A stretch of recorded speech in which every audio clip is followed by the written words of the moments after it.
আপনারা হয়তো পাহাড় দেখেছেন, কিন্তু ময়লার তৈরি এত বড় বিশাল পাহাড় আগে কখনো দেখেছেন?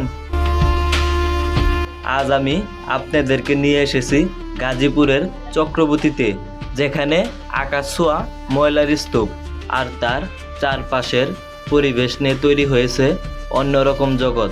এটা কি শুধুই ময়লার বাগার, নাকি এর পিছনে লুকিয়ে আছে বড় কোনো গল্প? চলুন তাহলে ঘুরে দেখা যাক চক্রবর্তীর এই রহস্যময় পাহাড়।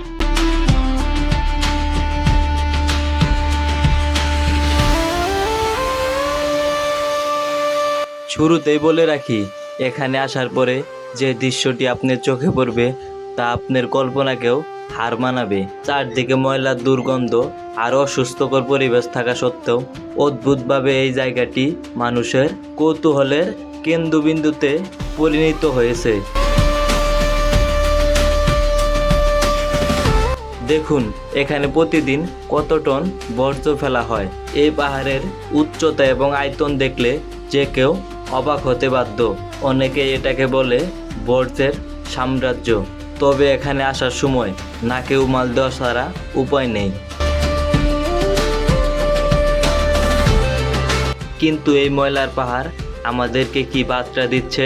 অপরিকল্পিত বর্জ্য ব্যবস্থাপনা এবং পরিবেশ দূষণের কি ভয়াবহ রূপ হতে পারে তা এই জায়গাটি না দেখলে বোঝা কঠিন। এটি কেবল দুর্গন্ধের উৎস নয়, এটি আমাদের পরিবেশের জন্য এক বিশাল হুমকির কারণ। আমাদের কি সময় এসেছে এই বর্জ্য ব্যবস্থাপনার আধুনিকায়নের আরও বেশি সচেতন হওয়ার?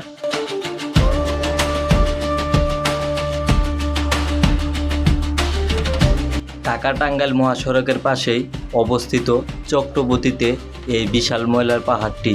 প্রতিদিন উত্তরবঙ্গের হাজার হাজার গাড়ি যাতায়াত করে এই রাস্তাটি দিয়ে।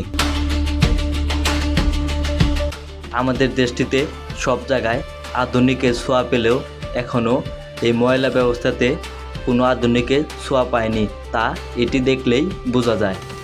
আজকের ভিডিওটি এ পর্যন্তই।